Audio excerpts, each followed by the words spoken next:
Ahbab kata tuan, 2-3 hari lepas ada seorang ahli parlimen DAP mengulas, mentafsirkan ayat Al-Quran surah Al-Ma'idah. Betul tak? Nama apa tau? Nama apa? Ustaz tegur, tak boleh kamu tidak Islam, tak boleh memetik Al-Quran ikut suka kamu, kerana bukan kamu ada disiplin dalam menghuraikan ayat Quran.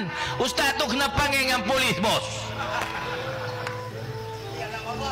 Ini yang nak marah ni. Dengan seperti mana yang telah dinyatakan di dalam Al-Quran dalam surah As-Saf ayat keempat.